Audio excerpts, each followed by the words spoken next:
think.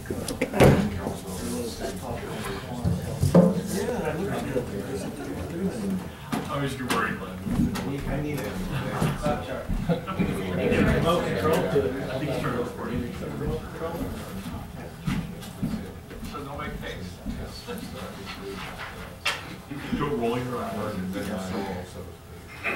Looks like it's bad.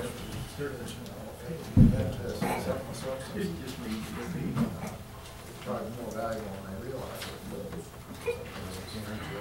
Oh, no. How will your be set up for local businesses?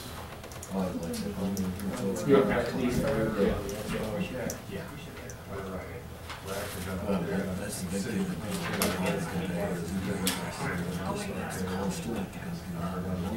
He's a movie still at that. It's on a big accident on 70. And I'm one car to transfer to there still.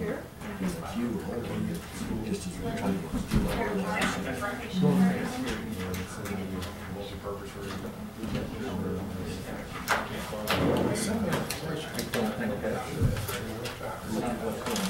and Lynn told me that you got to go in injection. What we're going to do is make sure that you guys know that you had a seat. So we got a place now. Yeah.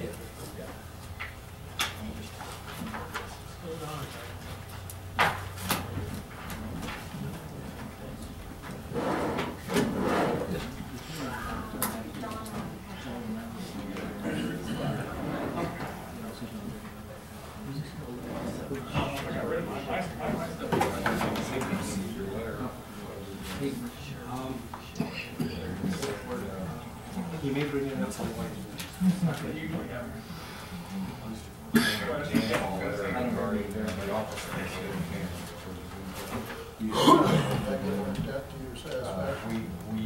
We're having more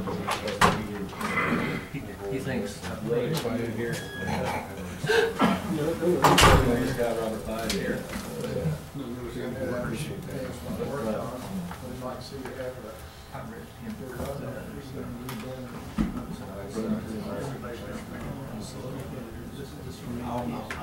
think they explain it when I've been up there. Oh, that's right. Always use it night. All right, I have 7 o'clock. I'll call this meeting of the Centralia Board of Aldermen to order. Roll call, please, Heather. Alderman Angel. Alderman Borman. Yes. Alderman Wilkins. Present. Alderman Magley. No. Alderman Sanders. Here. And Alderman Simmons. Here. All right, we do have a quorum this evening. Alderman Angel called and said he was not able to make it. Would you please join me in the Pledge of Allegiance? I pledge allegiance to the flag of the United States of America and to the republic for which it stands, one nation, under God, indivisible, with liberty and justice for all. Thank you.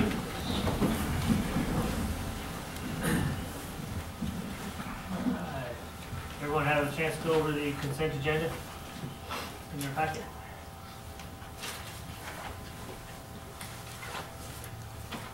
I'll make a motion we approve the consent agenda. Second. Okay.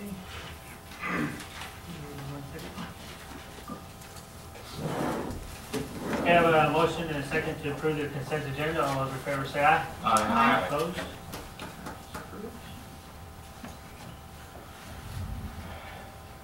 Accounts payable over 1250.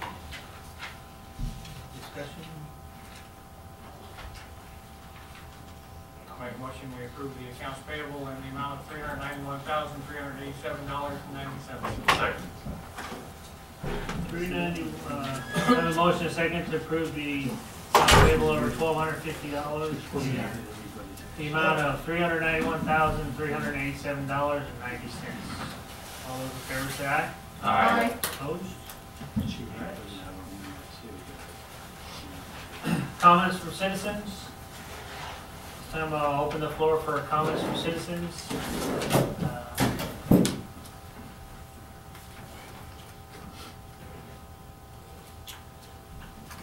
Okay. Hearing none, I'll close comments from citizens and move on to, oh, let me back up a little bit. I'd like to welcome our distinguished guests tonight in the How audience. about that? Sheriff Wayne Carey and Commissioner Atwell. Yes. Thank you. And with that, we'll go with the presentation by Boone County Commission on proposed 911 sales tax. Thank you.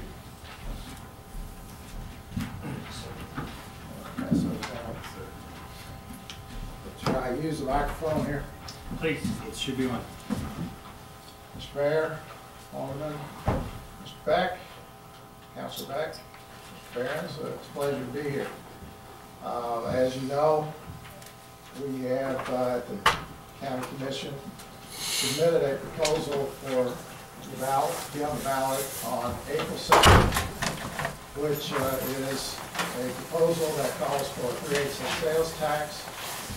And the sheriff and I are here tonight to talk a little bit about that and answer any questions that you might have. I would point out that we started out with this project a number of years ago before I was even involved with the County Commission. And a study done actually in the 90s showed that our joint communications and emergency management systems were deficient. It was funded essentially by several of the 13 user groups that are involved in the needs for ambulance, fire, and police protection and emergency services.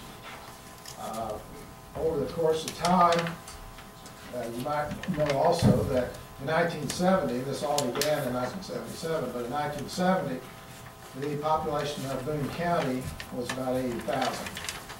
Today, it's more than double that. And in a thumbnail sketch of the situation, it's clear that not a whole lot has been done to change the governing structure of how this was set up, or the management of it.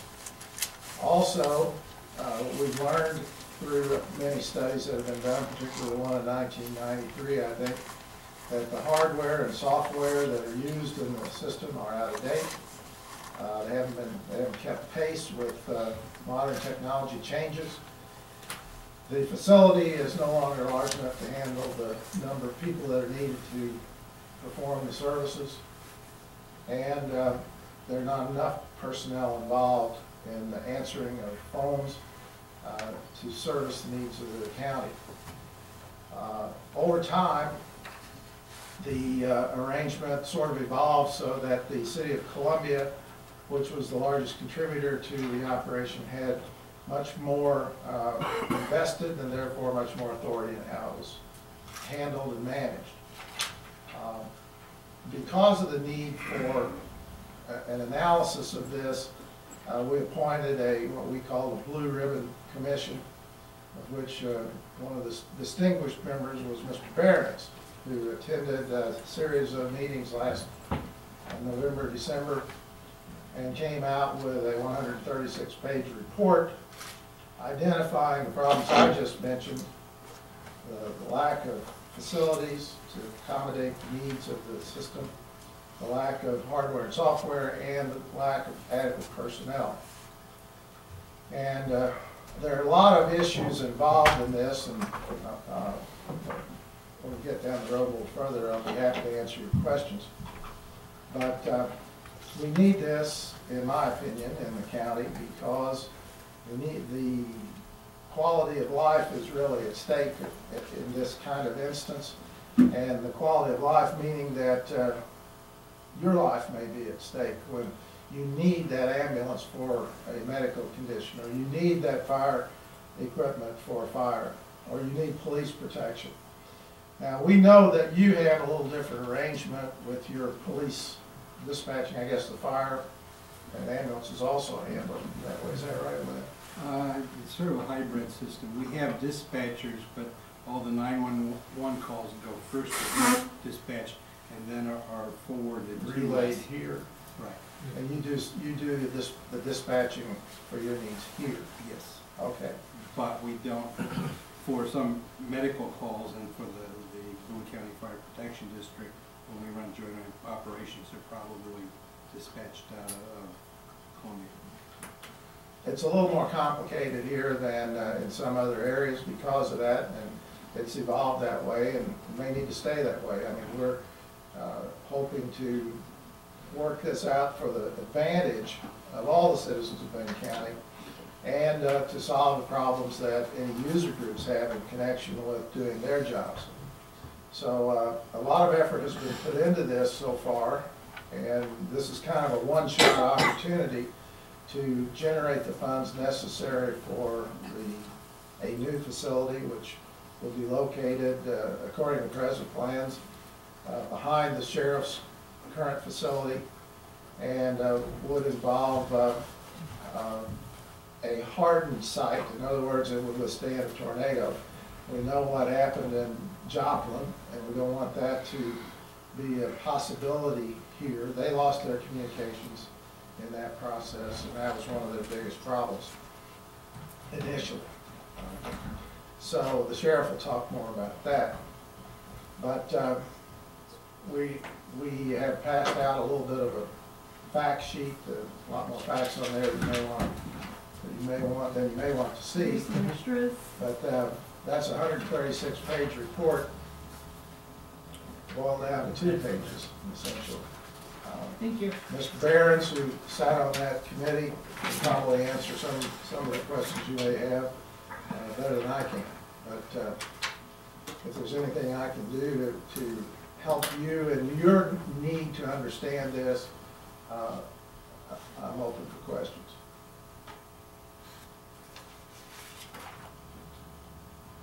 Is there going to be any type of a sunset on this proposal? That's a good question. We've heard that some. There is no sunset. The actual language of the ballot proposal is there, I believe, on the top line. Okay. And it says for the limited purposes of 911 and emergency management. We didn't put a sunset on it because we're going to have employees who I don't know how appropriate it is to have a program that ends. How do you keep employees that say, oh, this may be over in a few years? Right. So that's an issue. The other issues are technology. In the unlikely event we were fortunate enough to collect more tax than the system needed,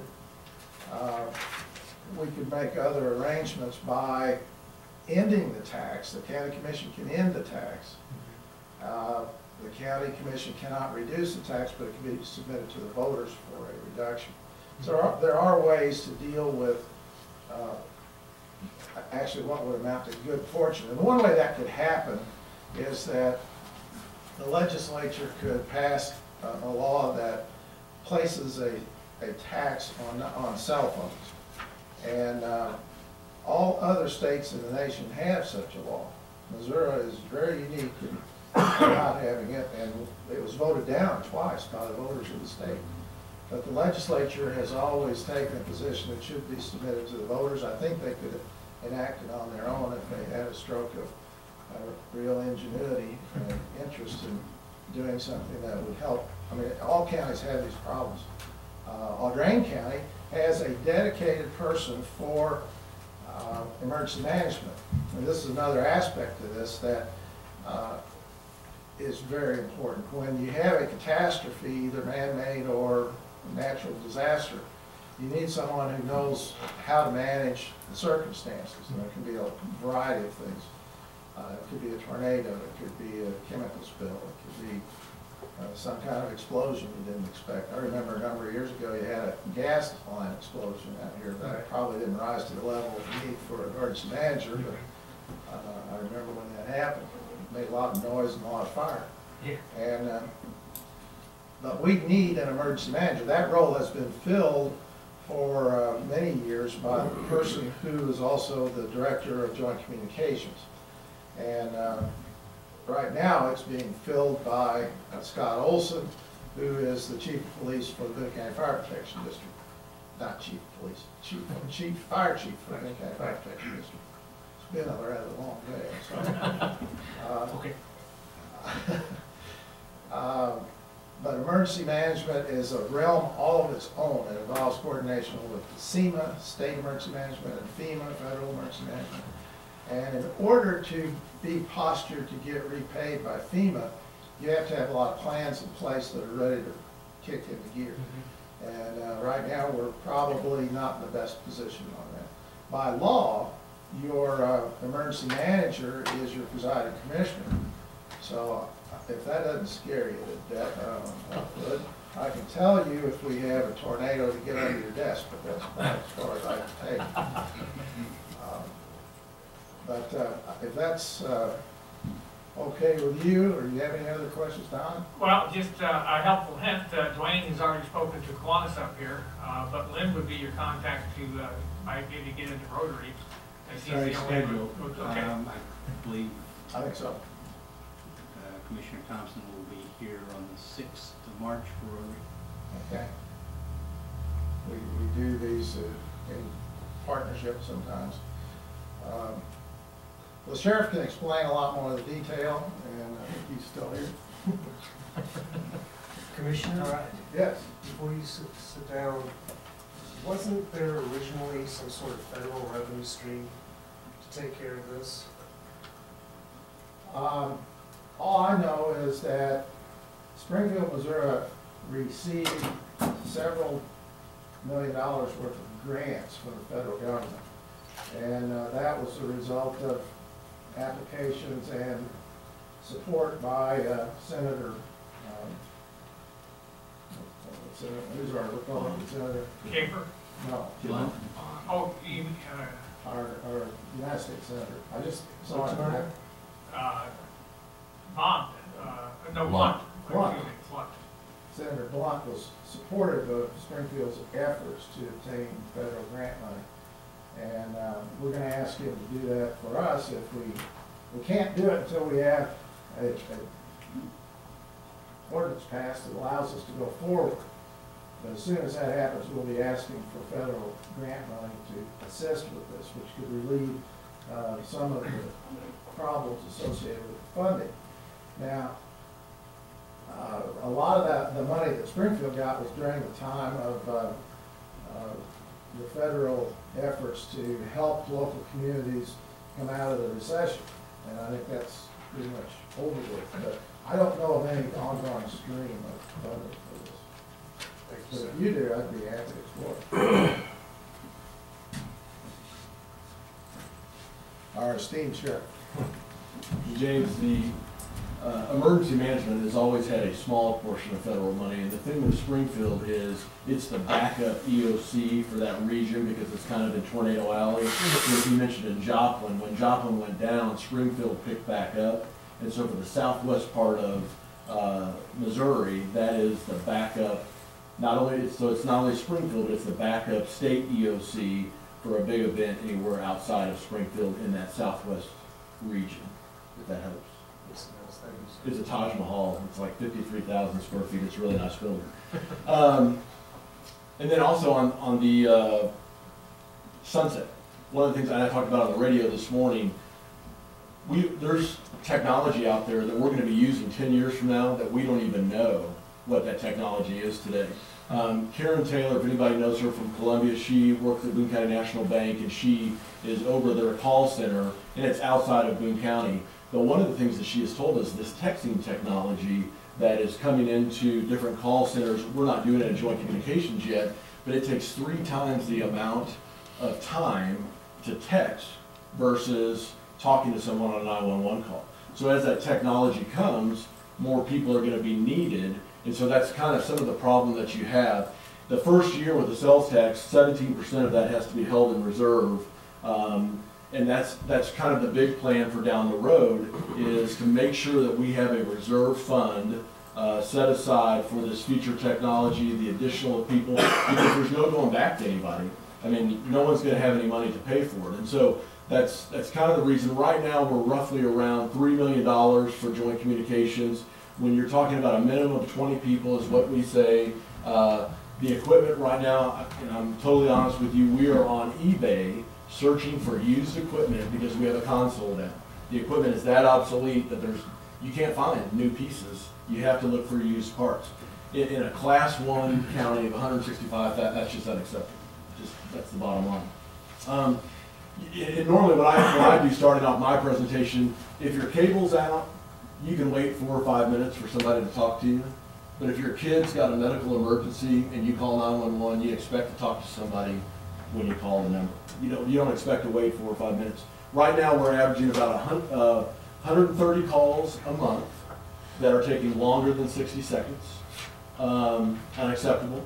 The national average, you should, 95% of the calls that you receive should be answered within 15 seconds. We're at about 85% right now in joint communications. And so the good example that I use, and everybody's usually pretty familiar with this, is 63 and 70. 20 years ago, and Dan talked about the 93 study, if there was a big accident at 63 and 70, somebody had to walk up the hill of the Smitty's Road Mart and get on the payphone to call 911. Now they get 75 calls. We call it a cluster of calls. So when that cluster comes in and everybody's calling, all the other calls in Boone County don't stop, to include Centralia. And so the point that I like to make is when all of those cluster of calls are occurring and then someone in Centralia or just outside of Centralia then has a police emergency, that call doesn't automatically come to the chief, into the dispatch center. It's thrown in queue, holding, until the operator can get to it. So even though that accident at 63 and 70 doesn't have anything to do with Centralia and you have your own dispatch system, the call still has to be answered by an operator at Joint Communications in order to be given to the dispatcher in Centralia. So that's the thing that I think is really important for the residents of Centralia and the voters, is to understand that if it's tied up in Joint Communications, it's going to be held there until it can come to dispatch here. And so I think that's just a really important point. And again, I talked on radio this morning, and it seems like anything that Columbia does with a kid, tax-wise, seems to pass. So I've thrown my little mixture in that as well. And I have a 13-year-old daughter, and I live out in the county, down a dead-end road, and she's home by herself sometimes when my wife and I are out. If somebody's breaking into my house, and she's calling 911, do I really want her to get, hello, you reached 911, please stay on the line until an operator, I mean, that's just unacceptable. And so that's kind of the thing that I've been driving home, just that personal experience. I'm trying to think of anything else, and I'll answer any questions that you have as far as budget numbers or the operation itself. Equipment sorely outdated. More than welcome to come down and take a tour anytime. I know Lynn did. It's a bad situation down there. The EOC, which is in the basement of the armory right by the courthouse, doubles as a daycare. So if the event happens before about 4:30 or 5 o'clock, you've got 30 kids you got to do something with in order to drop cables down from the ceiling to start hooking computers up. So the nice thing about this, if we get this done, we build the building, the EOC, emergency management, will be in the same building as Joint Communications. It's actually, they're separated by glass in a hallway, so everything can be done in one building, which is going to be much more efficient. So that's kind of where we're at. Like I said, I'd be more than happy to answer any questions. I've been intimately involved in this since May of 2012. So, Sheriff Gary, as Mr. Borman mentioned, you spoke with Kiwanis, and at that time you talked about how it was that 3/8 cents was chosen as the number versus some other number. Could you explain that, please? Sure. Initially, when this all got going, we were looking at 1/4 cent, and the initial thought was maybe go 1/2 cent for the building and then roll it back to 1/4. The problem is 1/4 is not going to touch what we need for ongoing costs. So if you look at, and I like to use round numbers just because it's easy to explain and understand. Right now, the budget for Joint Communications is around $3 million. If we're adding 20 new FTEs, and that's just for the operations room. As Dan talked about, you're adding an emergency management director. Thanks to the city manager of Columbia, we're also adding a Joint Communications, a 911 director, because we don't have that position right now either. And then you're adding people underneath that emergency management director, deputy director, administrative assistant, those types of things. So you're adding a lot more people than just those 20 operators that we really focus on in the operations room. And so when we looked at it, the ongoing cost when you put all the equipment on a replacement schedule, and the example that I like to use is we all have a PC or a laptop. They don't last forever. and we haven't had that equipment on a replacement schedule for the last 20 years. So you have to get that on a 5-year replacement or 6-year replacement schedule. So our ongoing cost is going to be around $6 million.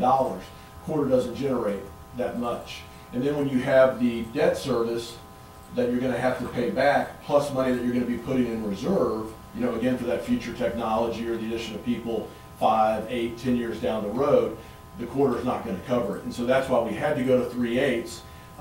And you don't want to go to a half because that's got way too much pad in it. And the commission has to go 1/8, quarter, 3/8, or half. Those are their 4 choices. So 3/8 was a really good fit. I can tell you by, and again, intimately involved in all the numbers, there is no pad on that.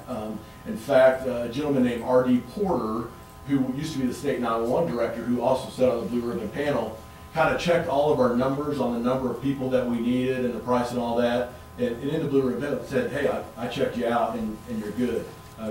You came with us with good numbers. And so 3/8 will take care of it. And we'll never have to ask anybody for another penny, and we're going to have a top-notch emergency management 911 facility. Another question that was mentioned by Commissioner Atwell, that the new facility, the Harding facility, will be built behind the jail, the sheriff's facility. Why? Can you explain why that was chosen? Well, the thing about the county owns the property, so you're not going to have to go out and spend $1 million to get a little piece of property. We call that the law enforcement campus. Other than the armory, the county owns everything all the way to Prakersville Road. And so where the jail sits now, we have a new building that we call the Annex. I don't know if you've seen it. It's between the jail and the armory, but we have a large area that actually slopes down that this building would be perfect in. And the reason why it would be perfect in this area is if you're going to get F5 rated, it costs a lot of money to build those walls above the ground. We can put this below the ground, the majority of the building below the ground, which saves a lot of costs. So in fact, the schematic, which John Simons, the architect in Columbia, did, is the server room with all the equipment is actually 2 stories below the ground. The operations room is right on top of that, and then that whole portion is covered. I mean, we'll actually have sod, grass, shrubs, everything on top of it. If the tornado comes through, the administrative part of the building, because you got to have a little look with it, could be wiped out, but they're still going to be operational from down below. And you just save a lot of money. When you look at Springfield, Greene County, I've been to Overland Park, Johnson County, Saline County, there's a lot of cost when you start going 2 stories above ground with those F5 rated walls. So again, and I think Boone County's always done a good job, at least in the 24 years that I've been around paying attention to it. I've been around forever in Boone, but paying attention to it. They always do a good job of thinking that stuff through, and we have that area free of charge, sloped perfectly where we can get, like I said, a lot of that underground and save money. So. That needs to be secure too. Yes, yeah, and that's another factor. There are guidelines set on 911 centers and emergency management centers, and so the nice thing about this is we have cameras. As you come into the sheriff's department, you'll see a camera there, and it reads your license plates as you come into our facility, and we have cameras all the way around. So anyone coming into Joint Communications has to come up our main drive, go around our main building to get back to their building. And so Dan makes a good point. We have security there. They'll have actually a gate, which again is required for the main parking lot, and then they have a secondary parking lot as well that's again required by FEMA on some of their guidelines. So. Anything else you guys can think of? Sure. Yes. In a perfect world, when would you try to start moving ground if you've got tax passes and then start moving ground? Well, Chief, I don't know how fast we'll move ground because we're going to have to put this out for bid. Right now we have a schematic of the building. The one thing that I have promised myself, and I really don't have any control over, but the commission's on board with, is by doing this with the county general sales tax, if Joe Piper, who's the interim director right now at Joint Communications, if he had a hiring list, Larry, and he had people on that hiring list on April 2nd, and this thing passes, we can hire 5 people the next day because the county can fund that. That's what I was thinking. And start training. And that was one of the big reasons with the 190, if you guys remember reading about that, why I was a general proponent, is the fact that with 190, a new political subdivision wouldn't have any borrowing power. So we're out campaigning, this is an immediate need, it's an immediate need. Oh, but we can't do anything for about a year because we don't have the funds to do it. Whereas the county, we can hire those 5 people the next day, chief, start training them. They'll be out in 6 months. We got another 5 coming in, we're training them. And while the building's being built, we have enough consoles within our current existing room that we can get those people up live and working. It's a good question. But in actuality, you won't receive cash through the state off of the sales tax until about November. About November, yes. So again, that was a plus with the county to where, you know, they can use funds to get some people hired. Because see, the problem right now is the training room is literally the size of most of our kitchen tables. I mean, it's really bad, and that's in Joe Piper's office. And so the backup to Joint Communications Center is a building. They call it the shack, but it's, you go on the Home Depot parking lot and you're getting an outdoor building to store your lawnmower in. That's what it is. And they've actually been training out of that building because they don't have enough room at Joint Communications to train. So they come to my place and they actually train in that, what they again call the shack. And I think Dan even was up there one day when they were doing training. So it's just a really, it's a bleak situation. The can's been kicked down the road for far too many years. I mean, the '93 study again was done by the city. At the time, they said that Joint Communications needed 30 more people. Today, 20 years later, they have 29. So if you remember, 1993, I think, was the first year that I got a bag phone in my patrol car, and I thought I was the cat's meow. Since that day, now almost 76% of the calls that come into Joint Communications come in on cell phone. And that's just really changed a lot. Population of cell phones. So. Anything else you can think of? Can I mention one more thing? I don't think we talked about this, how it will be structured and governed, and that's important. It will be a department of the county, and we will hire a director for both 911 and separately for emergency management. We will also appoint an advisory committee that will be consisted of members or user group representatives and the public. This may be a fairly large committee, we don't know yet, but the needs of the users, and your chief of police is one of the users, will be of paramount importance. And I think it's fair to say that the method that we're approaching is going to provide a lot more input from the out-county area than we've had in the past for joint communications. It's been a difficult situation in some respects, and we want to cure those problems if we can. I think we can, and at least we're going to give it our best. What can we as citizens do to help you promote this? Another great question. I mean, we'll do, I have said that I'm going to treat this just like I'm running for sheriff. And so we'll have door-to-door crews up here in March. We're looking at every Saturday. And again, it's a little bit different than a summer campaign because you can walk every night. But with daylight savings and the temperature, we're planning on walking on Saturdays from 9 to 2. County Fire obviously is on board. City Fire is on board. Dan and I are going to the Columbia Police Officers Association on Thursday night to get them on board. But really just word of mouth, Catherine. I mean, telling people, you know, and we can provide you more fact sheets if you can get those fact sheets out. And I have a direct line on the website. They can call me. I'd be more than happy to answer any questions that they have. But a lot of it is just word of mouth, trying to get that information out. If you can think of speaking engagements that we can do, we're more than happy to do that. I always love going to Kiwanis, and you know, if we can do the Rotary or anything else, that would be great. That would be great. And if you want signs, I can get you signs. You just tell me what you want, and I can help you. Okay, I would like some more of these, please. Yes, I would like a sign from my front yard. That'd be good. Thank you. Go ahead, sir. You know, 911 is for the county. How does that tie in at all with Star 55 for the state highway patrol? It does not. The highway patrol is very similar to Centralia and University. If 911 calls come to Joint Communications, they're transferred to Troop F down in Jeff City.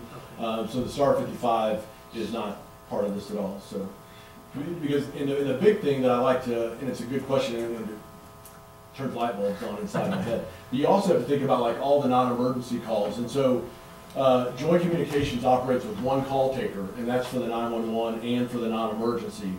And there are around 74,000 911 calls that come in for all of Boone County, about 245,000 non-emergency calls. So, you know, you go to work, you come home, your house has been burglarized, you call the 442-6131 number, they'll dispatch, you know, whoever your jurisdiction is to come and respond. So there's a lot of calls. The other thing that people don't even think about, you know, and I didn't until Joe said something, but all the outgoing calls that Joint Communication has to do. So Larry makes a car stop tonight, or not Larry's not a bad example because he's in Australia. I make a car stop on the way home, and I make an arrest. I'm calling Joint Communications to contact the record of the week. They then have to have an outgoing call to contact that record of death investigations.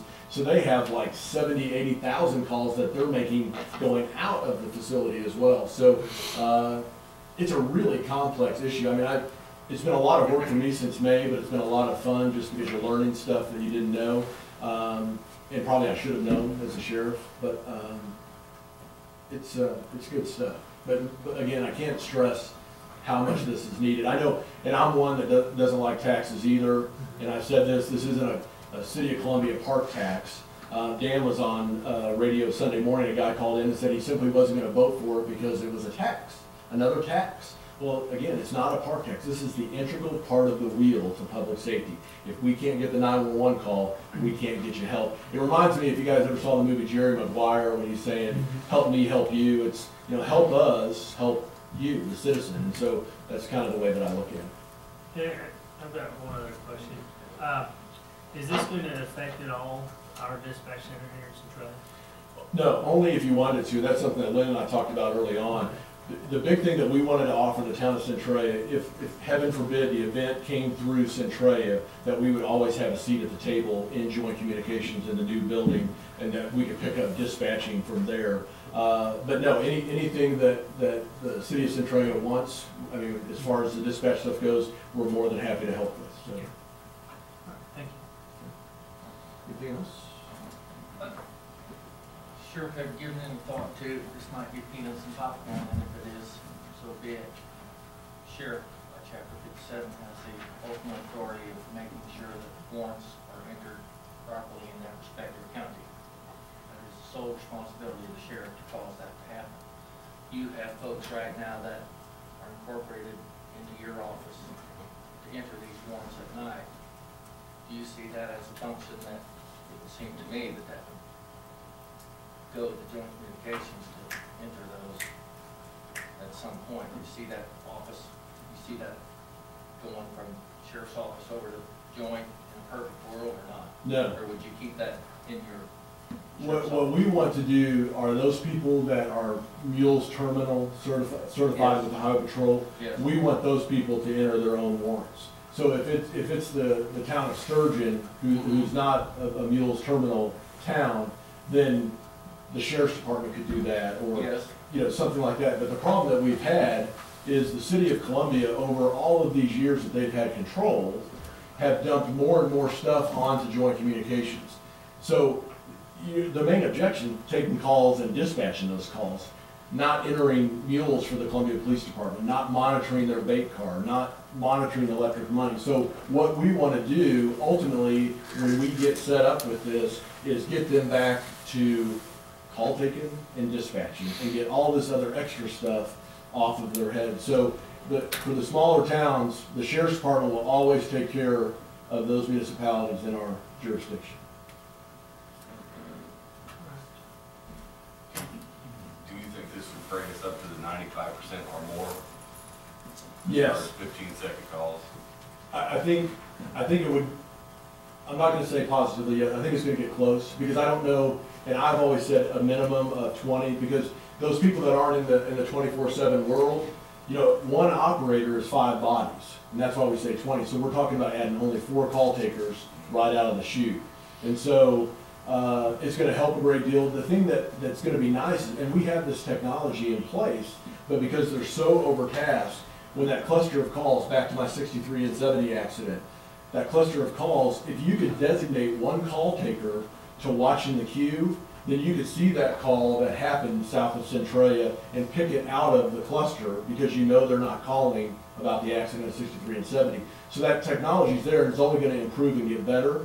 And so we're going to start kind of at 20, which is 4 operators, see how that, takes care of our immediate problem, and then we might have to add, another 5 bodies or another 1 position. Because one of the things, and I said this from the get-go, and I'm a law enforcement guy, obviously, but fire really is on the short end of the stick. And I'm just going to explain this briefly because I don't want to keep you all night. That one call taker that I told you, the secondary call taker is the fire dispatcher. So again, let me go back to my 63 and 70. 75 people call that in. Call taker gets it, gives it to the fire dispatcher. The fire dispatcher has it and is trying to get all the responding units, apparatus, medics, everybody to that call. Well, the second call, because the call taker's still tied up, then goes to the fire dispatcher. That's our secondary call taker. So then the fire dispatcher is trying to listen to everything that's going on with the response, plus this might be a domestic disturbance that he or she's then going to give over to the main law, the law enforcement operator, and it doesn't have anything to do with the accident. And so the next thing that we probably do after the 4 call takers is maybe add another dispatcher for the 3 fire agencies and the 2 ambulance services to try to give a little relief to where those people could just be dispatchers and not call takers. And then eventually one day down the road, I foresee the law enforcement channels to be separated as well. Just put the Columbia Police Department on their own and let the municipalities and the Sheriff's Department have the other one. And so it's going to continue to grow, which is kind of why we can't sunset it, as Dan mentioned earlier, because this minimum of 20 is just kind of getting the ball rolling, in my belief. Anything else you can think of? Great questions. I can talk about it all night. Well, thank you for coming. Thank you. Thank you, Commissioner. Thank you. Thank you all very much. And thank you for inviting us. Anything you need, website, direct line, give me a shout, and I'll be more than happy to get whatever you need. Okay. Thank you. Appreciate Thank you you, having gentlemen. us. Thanks. Thanks, guys. Have a safe drive back. Thanks. You good, bro? All right. Economic Development Report by the Chamber of Commerce Director. I had an email from Jenny saying that because we switched it to Tuesday, she had a conflict, but she did send this written report, which I've given to everybody. If you have questions, I'll take them back to her. Okay.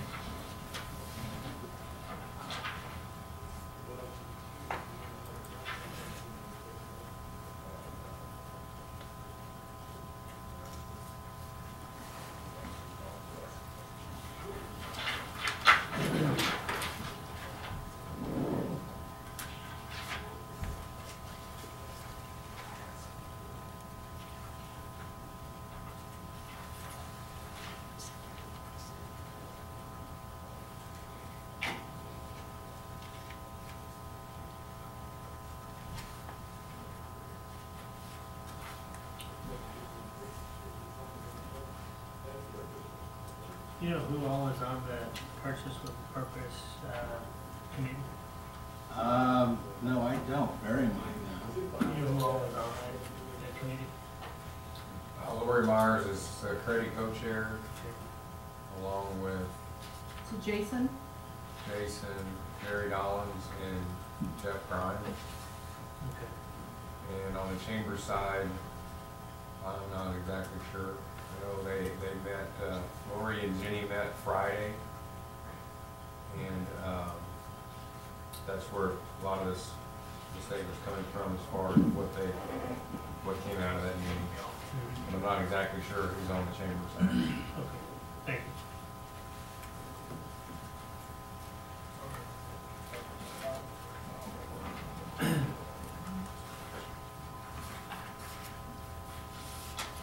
Do we have any questions about the chamber report?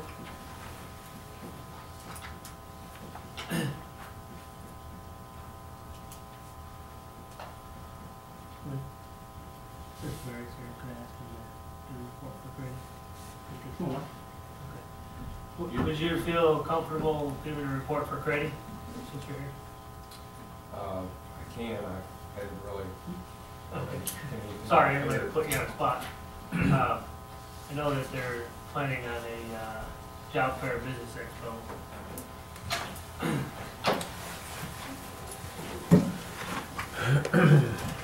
We had a meeting about that tonight. Okay, well, you know more about that than I do. I know they were talking about an April 6th date. Yes, And then, they Nancy- finalized that April 6th, Okay. it'll be the date for the job fair business expo. and then you guys received a list of licensed businesses in the city. At least that was what Nancy was telling me there. Okay. And those businesses would be approached as far as participation or whatever they could provide, as far as that business expo goes. Yeah. Right. Just kind of going down the list from last year, we've already got about 13 to 15 businesses that are committed Okay. for this year. So we're going to meet next Tuesday night at 5:30, the networking committee, before the credit meeting. And do you know who everybody is on that committee? Go ahead and say who's on that committee. It's myself, Nancy Baca, Jeff Grimes, Water, Sight and Sound, Ronnie, yeah. and Rogers, Donnie Rogers. Tyler Rogers. I also know that the intern, Jess Lingle, has been working in the e-service program, and he had prepared a report for Darren Ford at the school, and then is looking for other things as far as that grant program will allow, and maybe you probably know more details about exactly what he's been looking at for the city, but. Not let him be self-directed. I'm sure he had things that you wanted him to do, so other than, as I mentioned at the last meeting, suggesting you contact MoDOT to get traffic counts, Right. which he said he needed for basically a community profile. Correct, correct, yeah. I- community profile. Really haven't pushed him for anything yet. Well, he's been writing a report every Friday of the week's activities, and I certainly can provide those now that I know I should. And they've been going out to the board members, but I can certainly bring in and provide you guys some information along the way. And then, the purchase with a purpose, we've kind of reformulated the committee, and I think I misspoke, Jason is not on the committee. But we're back on track to develop materials and getting questions from businesses and from other people. And I guess in the last meeting, I kind of heard that a week ago, I think one of your words were that the sales tax receipts are trending upwards. We'd certainly like to think that that is in part maybe in whole to the purchase of the purpose. I certainly know it's impacted me in my personal purchasing, and I've talked to many others, and it's been the same way. So what we need to do is try to get the word out there more about what the businesses are offering, and give everybody the opportunity, all the opportunity they possibly can to purchase. And want to make the distinction between buying and shopping, because we're not talking about people coming to one of the businesses here on the square and shopping to see if their price is as good or better than, say, one of the box stores in Columbia. We're talking about people coming to Centralia and actually buying and being able to make that decision. Yeah, it might cost us a little bit more, but when you look at the difference in travel and all the other things. Right. And with gas So- prices pushing $4 a gallon again. Yes. Are you guys putting flyers up everywhere, and not just like for the purchase for a purpose? And I know you have them specifically in certain businesses, but are you putting them everywhere now, or? Well, there's the packet that's $20 that you get the posters and the cards and the table tents and those things, and then you can do a la carte too if you just want certain things out of that. And then businesses were asking for some sort of a educational piece so they could help train their employees. And so that's being developed, and then also for the employees then to know what to say and tell customers in just coming in and visiting us. And I know there are several businesses that have drawings, there are several that have had drawings. And so we just need all the promotion of that we can muster as far as with the newspaper and, you know, flyers and pamphlets and all those kinds of things. Word of mouth. One of the things that Jess is working on is, and this is really difficult to get to, is like something to be able to, I think Lori has talked to, maybe I'll talk to Heather about the city newsletter and putting something in that goes out. So if a person spends $50, of that $50, what happens to that? You know, what part stays in Centralia? Where does it get used at? What, you know, how much is it for employees? The tax thing is pretty easy to come to. It's a percentage, but the rest of it is difficult. So there are a lot of different other studies out there, and we're probably going to have to use some of those and just kind of do an estimation of what we think that money will be. And part of that was done in the kickoff, where we talked about the multiplier effect and how things can multiply 7 or 8 times. So we're very optimistic that we've just seen the very beginning of this thing, and we think we'll really start seeing a difference. That's certainly what we desire. Okay. Thank you very much. Didn't mean to put you on the spot like that. Thanks, Barry. Public hearings none scheduled. Is this still the case? Still the case, sir. All right. Action agenda, finance, nothing.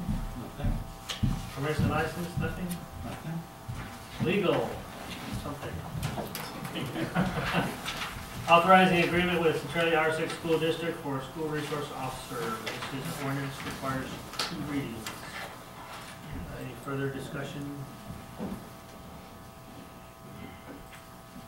School board did, the school, yes, you reported that at the last meeting. The school board passed this agreement. Yes.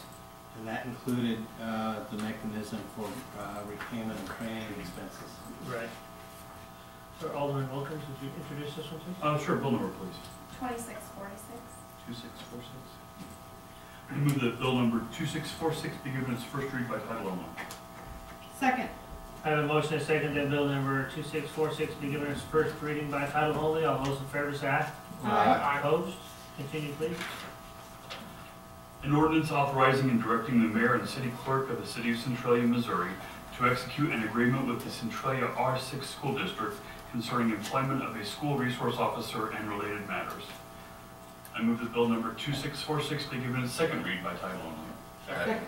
I have a motion and a second that bill number 2646 be given its second reading by title only. All those in favor say aye. Aye. Opposed? Continue, please. An ordinance authorizing and directing the mayor and city clerk of the city of Centralia, Missouri to execute an agreement with the Centralia R6 School District concerning employment of a school resource officer and related matters. I move that bill number 2646 be adopted by roll call vote. Second. I have a motion and a second that bill number 2646 be adopted by a roll call vote. All those in favor say aye. Aye. Opposed? Roll call vote, please, Heather. Alderman Borman. Yes. Alderman Magley. 4. Alderman Sanders. Yes. Alderman Simmons. 4. Alderman Wilkins. 4. All right, by your vote, bill number 2646 passes and now becomes ordinance number 2716. Thank you.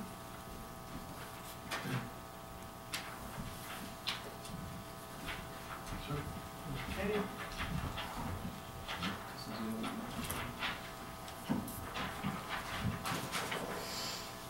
All right. Next is authorizing an agreement with Job Point to support job training internships. Again, this is ordinance requires 2 readings.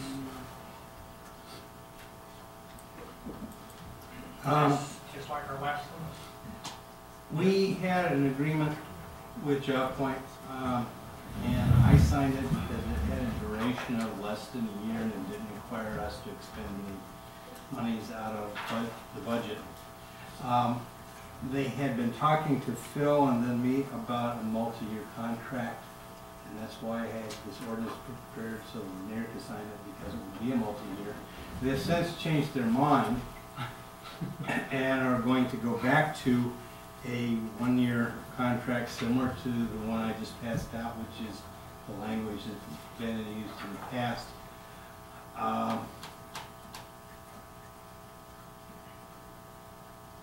On the chance that they might change their mind again and at some point have a document that needs the mayor's signature rather than mine, it wouldn't hurt to pass this. Basically, the program is a state-funded program whereby the state and some unions train people who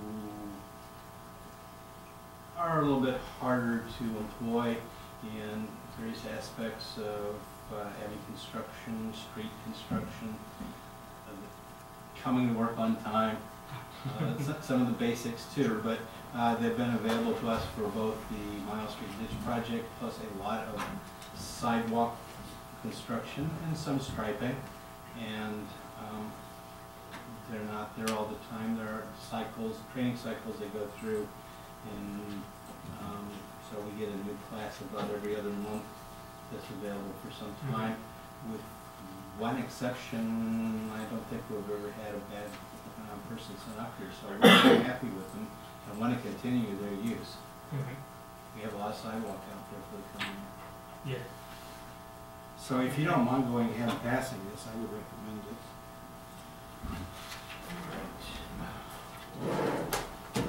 Any further questions?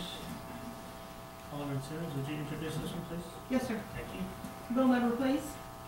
2647. Thank you. I move that bill number 2647 be given its first reading by title only. Second. I have a motion and a second that bill number 2647 be given its first reading by title only. All those in favor say aye. Aye. Opposed? Continue, please. A bill to create an ordinance entitled, an ordinance authorizing and directing the mayor and city clerk of the city of Centralia, Missouri to execute an agreement with JobPoint, a Missouri nonprofit corporation for support of an internship program for job training in the city of Centralia, Missouri. I move that bill number 2647 be given its second reading by title only. Second. I have a motion and a second that bill number 2647 be given its second reading by title only. All those in favor say aye. Aye. Opposed? Continue, please.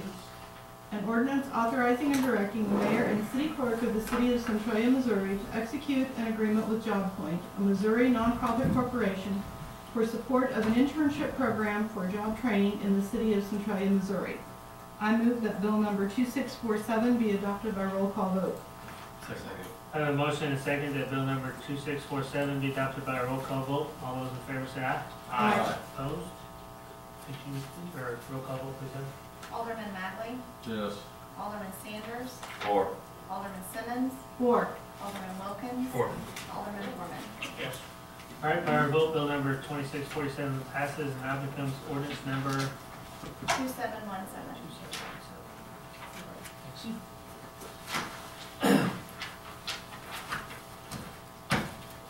Purchasing, nothing scheduled? No, sir. Mark had hoped to have prices on decorative street lights and LED lights, but he did not get all his responses before he went on a vacation last Thursday, and so it'll be brought up next month. Okay. Any old business?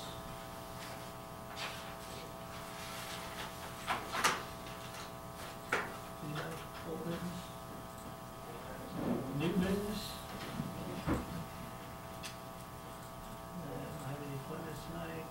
Any new business for the Alderman?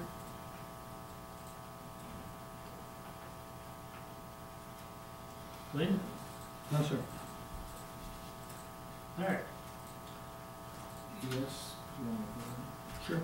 All right. I was asked by Mr. Behrens to discuss an issue, a legal issue that Alderman Magley brought up about conflict of interest. Do you still want me to discuss that? But what I understand the situation is there is the possibility that there could be a contract between Mr. Magley's employer and the city of Centralia, and if that would come about, his question is whether it would be a conflict of interest for him to vote on any motion or ordinance or anything that would involve that. And my answer, my conclusion would be no, would not be a legal conflict of interest. There is an obligation in general for a member of the Board of Aldermen to vote for or against a proposition unless there's a legal reason not to. And probably the two main legal reasons would be if there's a conflict of interest, a legal conflict of interest, or it would violate a criminal law. You can look to the legal conflict of interest provisions are in Chapter 2 of our city code, such as Section 2-3 and 2-5. And in looking at those provisions of the city code, those are getting at really contracts with people that have some kind of ownership interest, and as an employee, you do not have an ownership interest in the business that you're being employed by. So that being the case, being an employee of the company would not present a legal conflict of interest for you to be able to vote. So that's the reason for my conclusion, is because Mr. Magley does not have an ownership interest in the business that he's employed by. He's an employee, but not a business owner. Is that good? Okay. Well, I'm gonna Thank you very much. All right, anything else? I don't have anything else. All right, Heather? I just wanted to point out that Alderman Wilkins was able to help me develop a way to upload a link on each of the pages for each of the committee meetings and the Board of Aldermen on the website. So if you go out there where you normally see the minutes and the agenda packets, you can also see the links to the videos on YouTube, and so those will just accumulate and we'll keep them about a year for the links out there for those videos. So they no longer have to be on the news section of the website, which does expire. It always has an expiration date and it falls off, so those will be out there. Okay. They are out there now. Are you gonna change the tag for meetings, agendas, minutes, / videos? Probably not. Okay, just check it. My understanding, one reason is that the webmaster has control of certain things and you don't have control of them, and that's one of the things that the webmaster is the only one that can control that. Okay, so he is on control. Okay. Thank you, Mr. Wilkins. Well, it was because of the articles were expiring and they were disappearing. Okay. So people would have to know how to find it through YouTube rather than going to a website. So this is kind of our workaround to make it show up just like all the other minutes would in chronological order. So it makes Very sense. good. Thank you very much. All right. Discussions with City of Centralia employee union representatives. Yes, Good evening. My name is Paul Prendergast. I'm the attorney for Labor's Local 773 in Marion, and Regina Guevara is our field representative here in Missouri for our members over here in Missouri. We're just wanted to kind of introduce ourselves to you, let you know who we are and what we're doing here. We have about 4,500 members in our local, to one of the larger locals in the international, and of those we have about 600 members in Missouri. We negotiate and administer about 150 separate bargaining units, contracts throughout Illinois, Missouri, and about 42 other states. We're currently in negotiations with the city of Centralia and have been having very constructive and frank discussions with your city manager, and I requested an opportunity to come and speak with you tonight. He was gracious enough to arrange that, and I do appreciate it, because there are a couple of issues I wanted to discuss tonight and answer any questions to hopefully allay any concerns that you might have concerning some of these issues. And two things I think that you'll be happy with tonight is, one, I'm going to be brief, and two, I'm not going to talk about money. These aren't money issues. The 3 points that I really like to discuss tonight, in my view, don't cost the city anything, but I think that they're important to us, and I think that it sends a correct message. First is that we would ask that the agreement be called a collective bargaining agreement, which is how the Supreme Court of Missouri refers to it. I believe that's how the Constitution refers to it, Missouri Constitution, that is. And it is what it is. And that's, I think, just to give it the respect that it deserves. It's an agreement between two separate parties, a contract, that both sides agree that we've got responsibilities and we've got duties, and we're going to be responsible for those. It doesn't cost anything. It's the title. We have no ulterior motives or agenda behind that, other than we think it should be called what it is. It's a pretty simple proposition. Next is a clause that we would like to have included in the collective bargaining agreement, and that's what I call a fair share clause.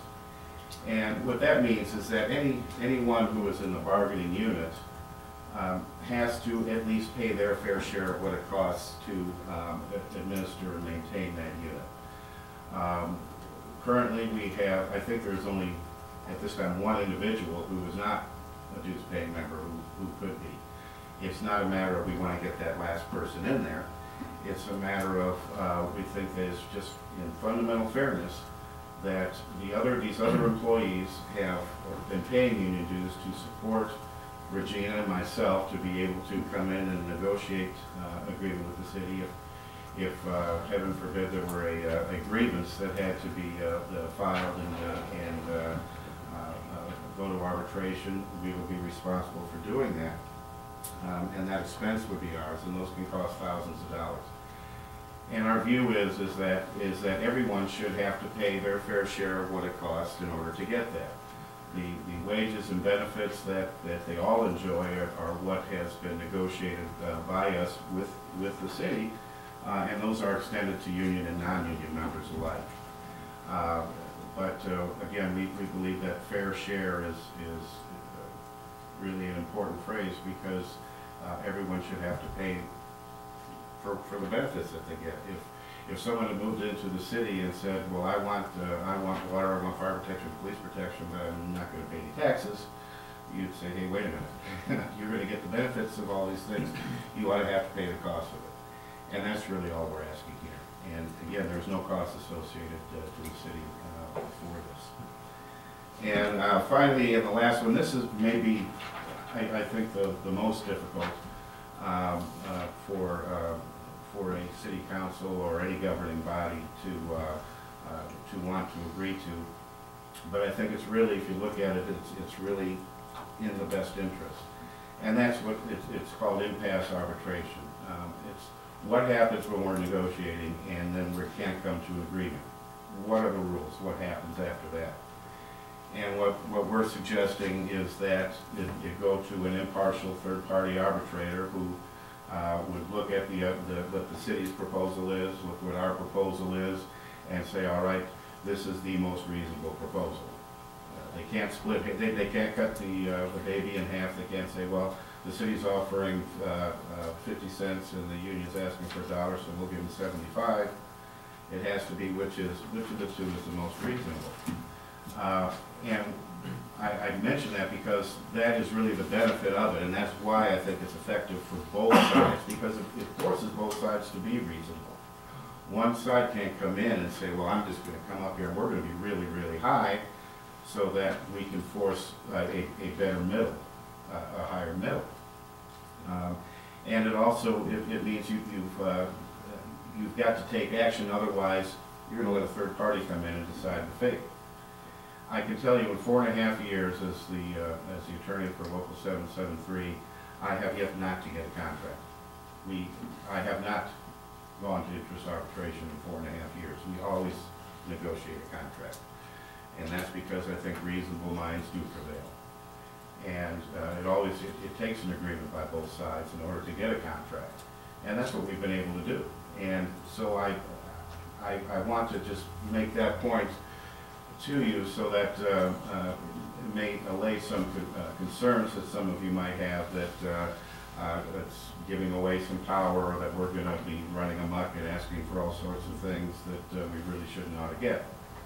It kind of makes us be reasonable, because that is gonna be the basis for any arbitrator's decision. And I've never had to face that in 4.5 years, because again, we've always got the contract. So, with that, I'd be happy to answer any questions you might have. Who finds the third party? Where would you get the third party? That's done through generally through the Federal Mediation and Conciliation Service. They have lists of arbitrators throughout the country, and if it's anything like grievance arbitration, there's 7 names. You ask for a panel, they send out 7 names with resumes, essentially, and each side strikes. One side goes first and strikes, and then whoever's left at the end is the one that would handle that case. Again, I have yet to utilize that service for interest arbitration. There's also mediation service available through FMCS, and they do wonders, absolute wonders. I was in some really difficult contract negotiations with a private company over in Illinois, and we were just at complete loggerheads, it seemed.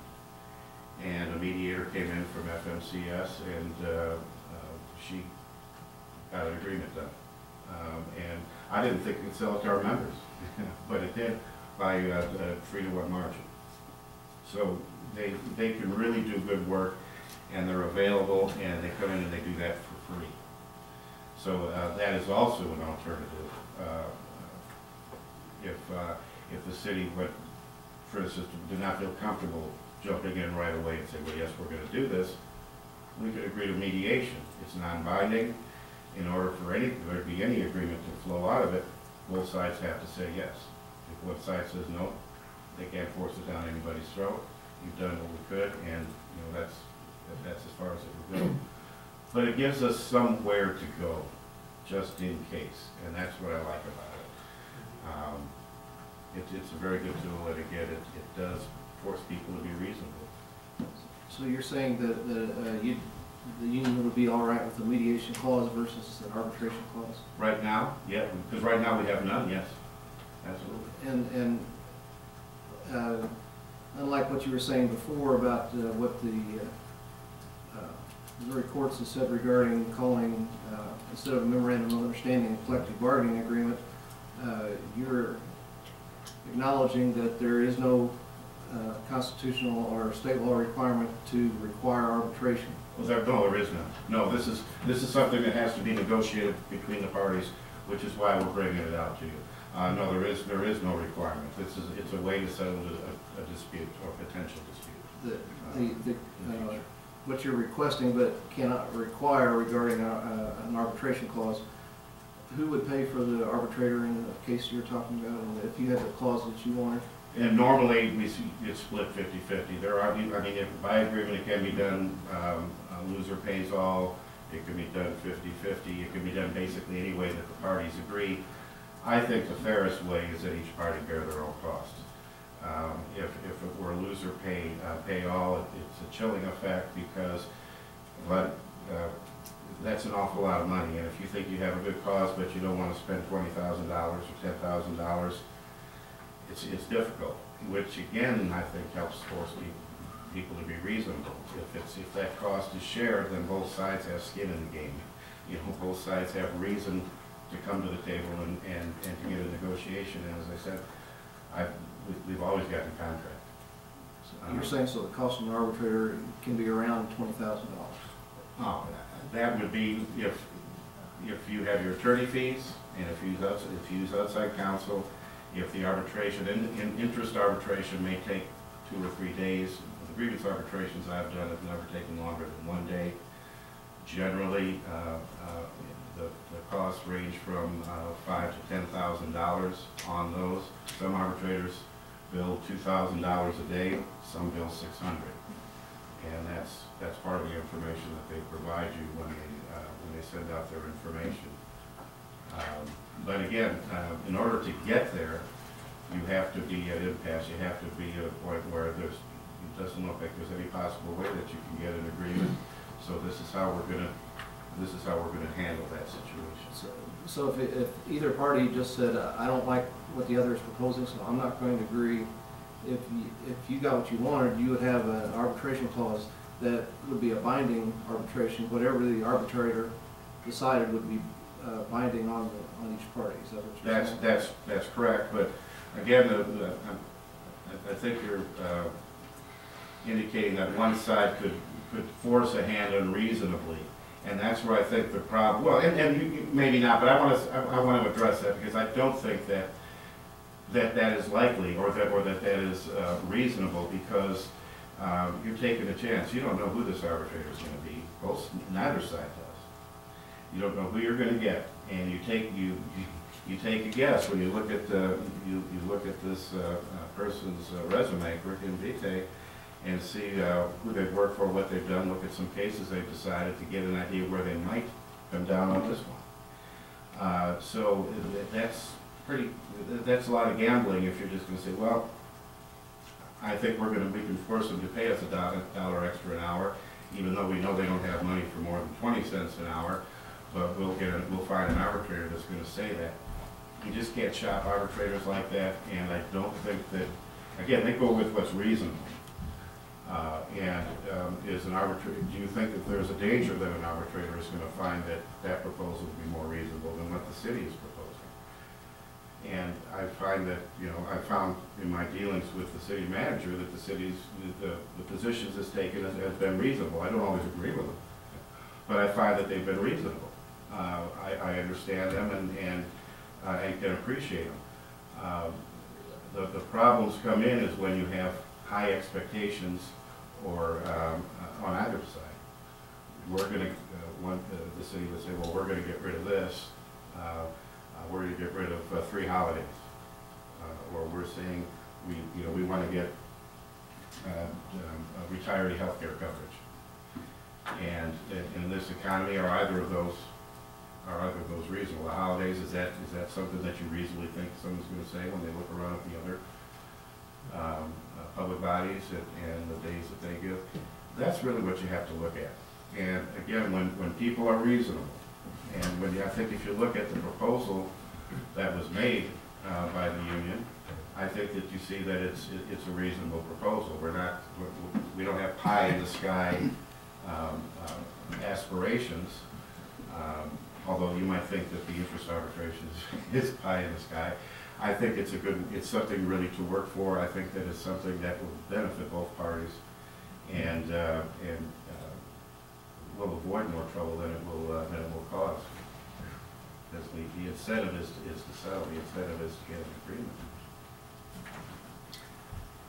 I might suggest that absent the philosophy of the arbitration, the fact that we're such a small entity and this is such a small group, that even if your estimates are on the very high side and the cost can be done much less, it's conceivable that the cost of the arbitration is in the same ballpark as the issues we're negotiating over. That's quite true. That's a reason to avoid it. Well, but it can also be done by agreement a lot cheaper. We did an arbitration with Southern Illinois, with the city, or it was Union County, Illinois, and we agreed to get a arbitrator from SIU, and it was much cheaper. Didn't have to travel from Michigan, get per diem, and the hourly rate was a lot lower. So we got that one done in total for about $1,500 each, so about $3,000 I think was the total cost there. And that could be done by agreement. What I'm suggesting is, I guess, alternative dispute resolution, some way that we can get to the end. I'm certainly open to mediation as a step. It's not an end, but it's certainly a good step. And we can agree on a mediator. We have another group where there's a permanent mediator, arbitrator, that both sides have agreed on, that this individual, anytime we've got a grievance, that this individual will be the one that hears it. That can be done. I think our options are only limited by our imagination. If I understood you right, you said this non-binding mediation service that this organization provides, will provide that for free? Yes, it's through your tax dollars, actually. It's a federal mediation and conciliation service, and it's a federal agency, and the mediation service is free. Arbitrators, though, they want to get paid. The mediators are employees of the government. They're salaried. What you called, in the second point, you called a fair share clause. Is that in this counter proposal, is that what's called the union security clause? Union security is another way to phrase that, yes. And do you happen to know this one person who's decided not to pay the dues to your union? Do you know the reason for that? No, I don't. I thought that he had indicated that he was going to join if everybody else did. Now everybody else joined and he's not wanting to. Probably save a couple of bucks. I really don't know. But the point is that everybody else is paying for the benefits that he's enjoying. And again, it's not to nail one person. That is not the point of this. The point is that everyone should bear the burden. Everyone should help contribute to it. If someone were terminated and we thought it from employment, and we thought that it was without just cause, that it wasn't fair, and we were to arbitrate that, whether the person paid dues or not, we would be bound to represent them. And that costs us money, and we're doing that without receiving anything from them. It's like someone living in the city not paying taxes, but still getting police protection, fire protection, and all the other benefits. I mean, there are employees who are not union members, though, correct? Well, I believe other than management personnel, but there's also something called fair share, and that is, some people don't say, look, I don't like unions, I don't want to be a member of a union, so I'm not going to join this. And the courts have said, no, you have to join, or you don't have to join, but you have to pay your fair share. You won't be a member of the union, but we're going to reduce, we're going to calculate how much time is spent on the administration and management of the contracts, and then that percentage of those dues is going to be what's attributable to you. So if for instance, the dues for a regular dues paid member are $35 a month, the fair share might be $30 or $32 a month. Okay?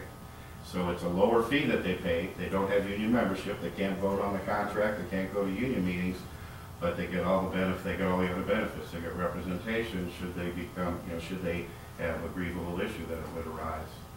So there's something really for everybody there. On a larger scale, what you're talking about in general maybe is this philosophy between being a union union rights versus the right to work, as they call it. I know that's a little bit different topic, but it's getting at the same kind of thing, isn't it?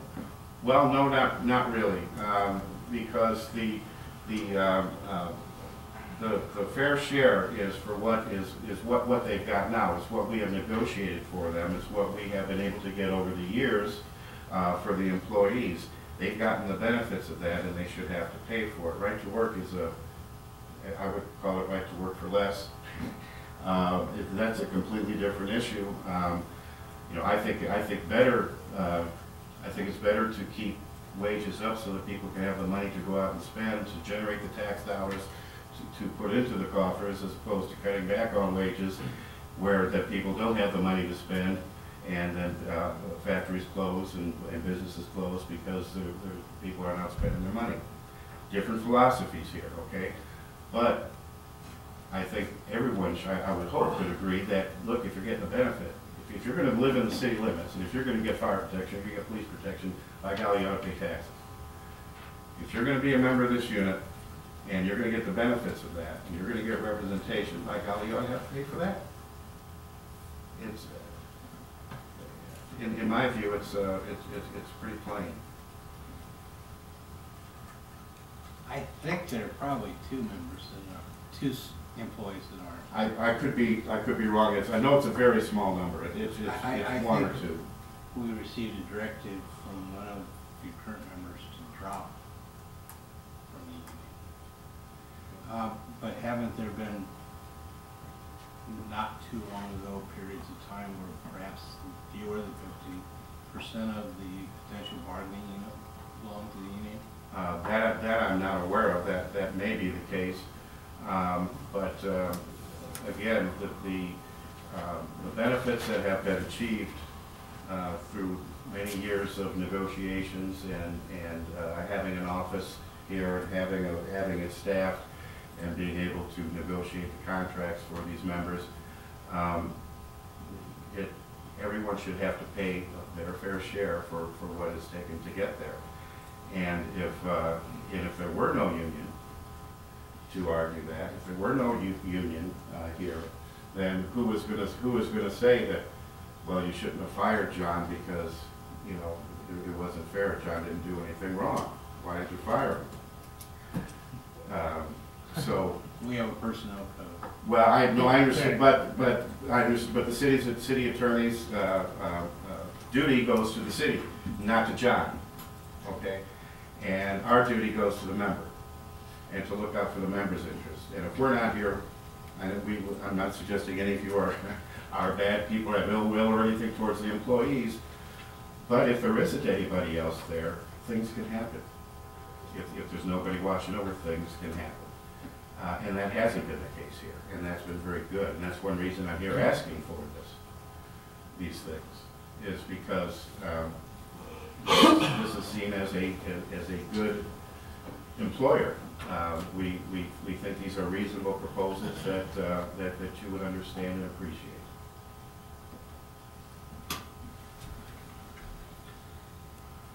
I have an email from Ivan Schrader, who works hand in hand with the municipal league and gives seminars and stuff like that. An attorney. An attorney, who does allow that probably changing the name of the document isn't going to have any appreciable effect. Okay. One of the items he did not bring up was the matter of the dues checkoff, as they call it. Right.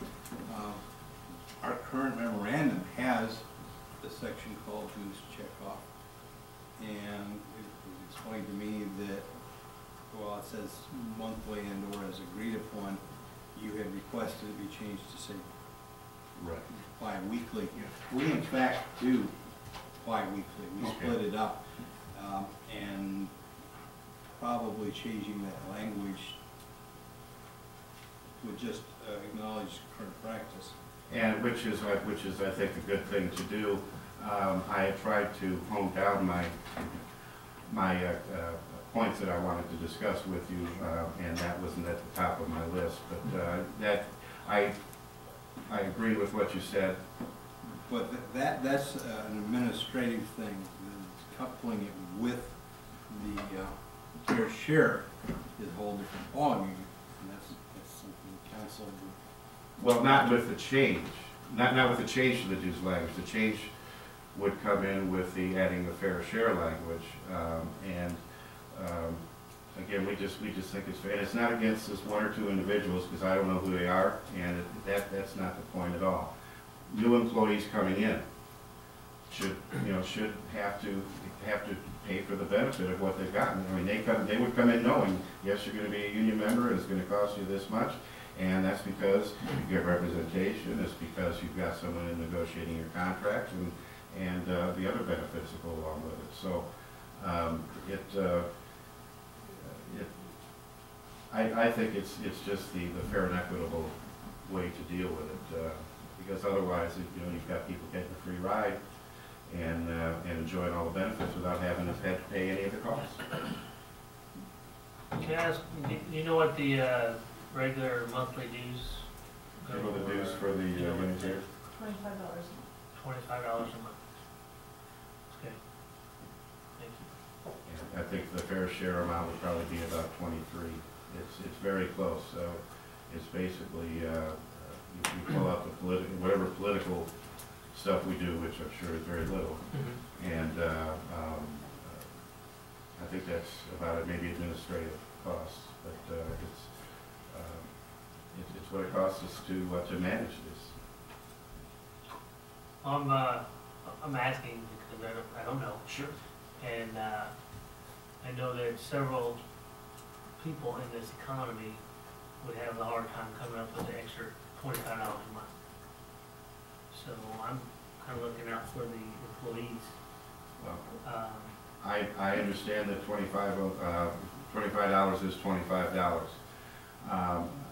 However, I think that the wages that the city pays, I think, are more than sufficient to allow someone to be able to donate, I won't say donate, to dedicate that $25 to ensuring that they have representation, to ensuring that there's going to be someone in there asking for raises or trying to get whatever benefits are available to be had. So again, it's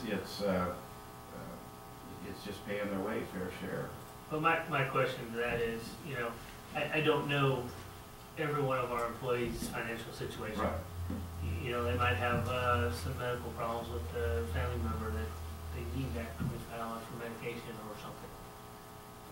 To arbitrarily go in there and take that money from them and give it to the union for your efforts, I don't know. I think that's a decision that employees should have to make.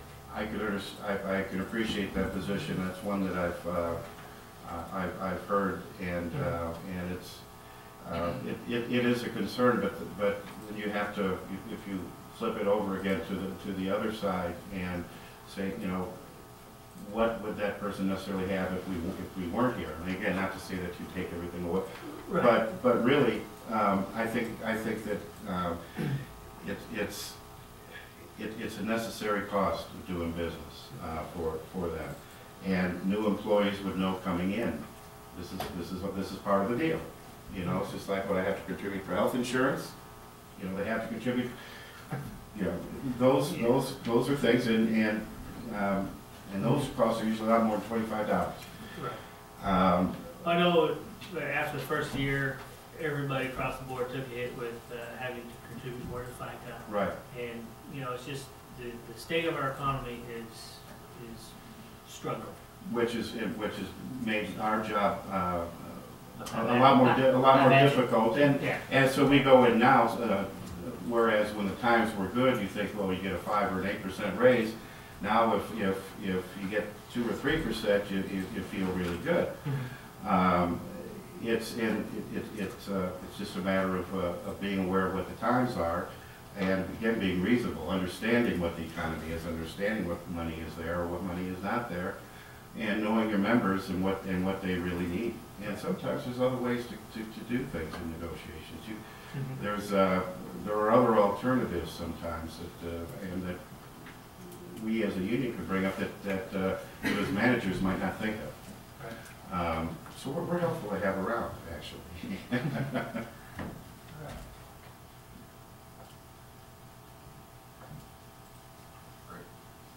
Is he going to be here after the closed session meeting? Yes, if you desire to discuss this among themselves. I don't know what to say right now. We'll have a closed session. You can then come back and have somebody relay your feelings to them, or direct me to prepare another written response, or whatever your wishes are. I hadn't come here expecting a vote of any kind. What I was really again wanting to meet you, wanting to be able to express my thoughts on these few points, get your feedback, see what your concerns were, and try to address them. I thought I should give you all some time to mull it over and see what it is that you want to do. I will say that there is recently a very favorable case for the union decided by the Missouri Supreme Court, Ledbetter, and it's about good faith bargaining, which I believe that the city has been engaged in, good faith bargaining. But it's not that way everywhere when I'm over here in Missouri. And so I know what attitude attitudes are. I know the politics, or at least I'm aware. I don't say I know the politics. I'm somewhat aware of it. And I know these are difficult issues, but these are three, I think, that are important to us, and we hope you give them consideration. Okay. Thank you. Thank you very much. I appreciate your time. Thank you, sir. Would you like me to stick around, or? I lean toward your direction. Um, Do you wish to discuss it tonight? Yeah, I think we need to go in a closed session and discuss it. Then probably she's. I'd be happy to. Yeah. All right, thank you. Alderman Borman?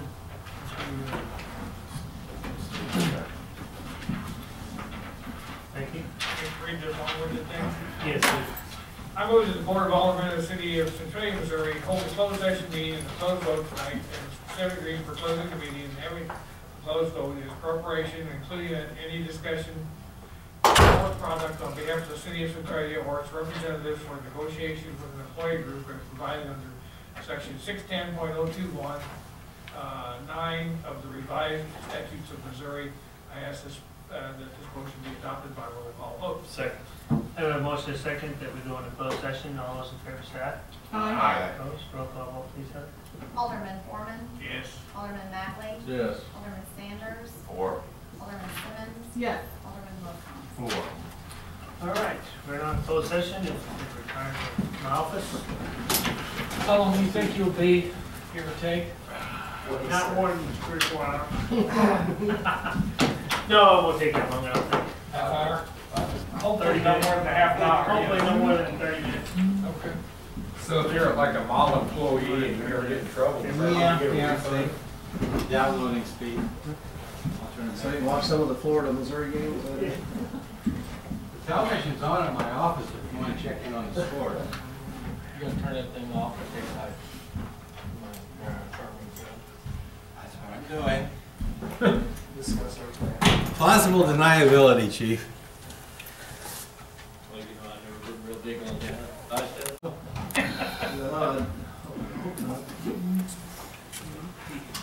If my eyesight doesn't fail, it says report.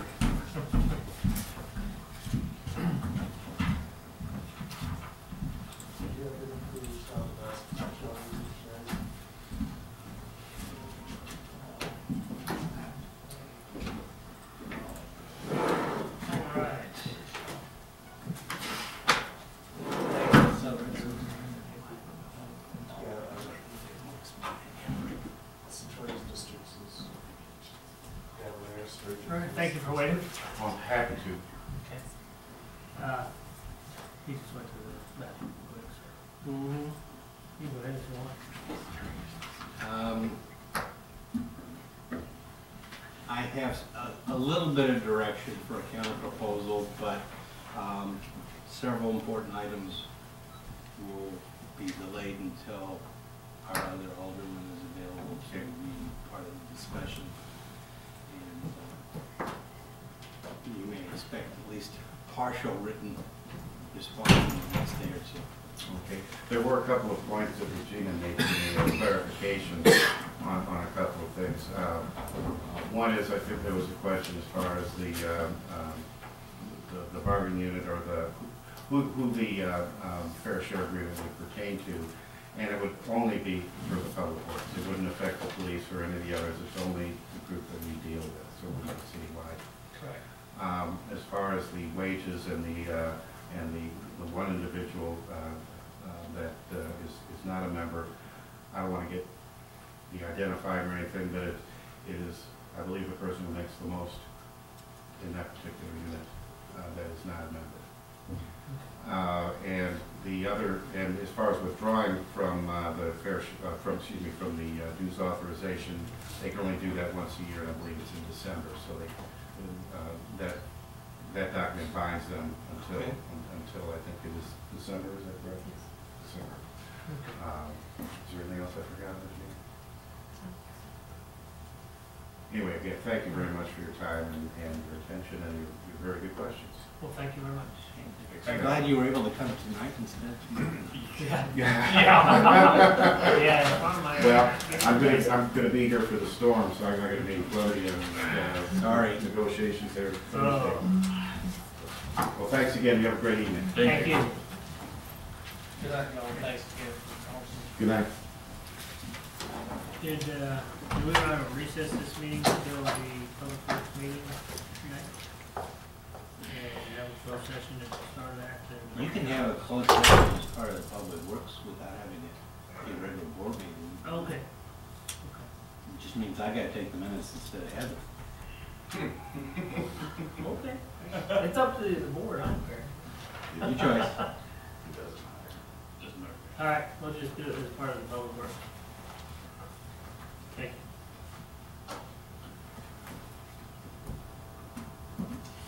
Move that we adjourn. I have one thing before we do. Yep, we got Asmay Rice, sorry. Oh, sorry. Asmay Rice. I just want to take a moment to thank each and every one of you for your support on this SRO program. That was important to me, and I just think it's the right thing. I appreciate your support. I would also like to publicly thank the school board and all their support. Greg Martin for bringing it up. But I particularly like to thank Lynn. I knew that I had the will. I thought I knew a way, but I can't talk that language that he was superintendent. And I just want to thank you for that, because we wouldn't be voting on this tonight if he and the superintendent hadn't got together and knew what they were going to do and how they were going to do it. I appreciate that, sir. Thank you very much. I would appreciate if you keep very close tabs on training expenses, both tuition and lodging and Yes. all that sort of stuff. I will. And get me copies of the bills just as soon as they occur.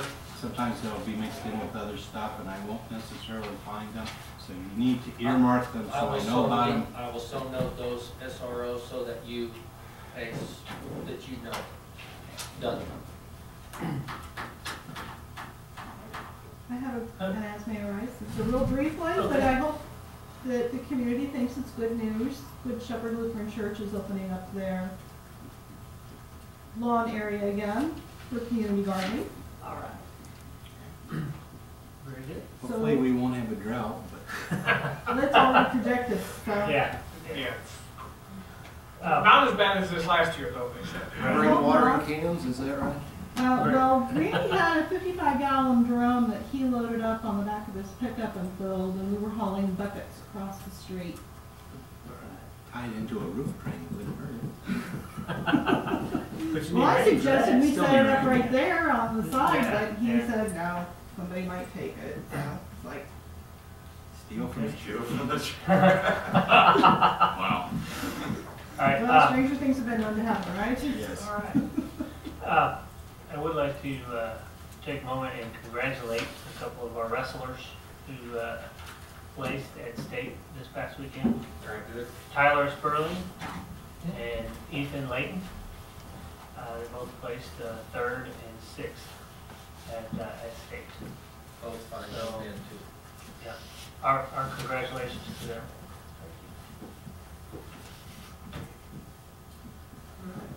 I have a motion to adjourn. Second. And a second. All those in favor say aye. Aye. Opposed? Meeting adjourned. Thank you. Thank you all.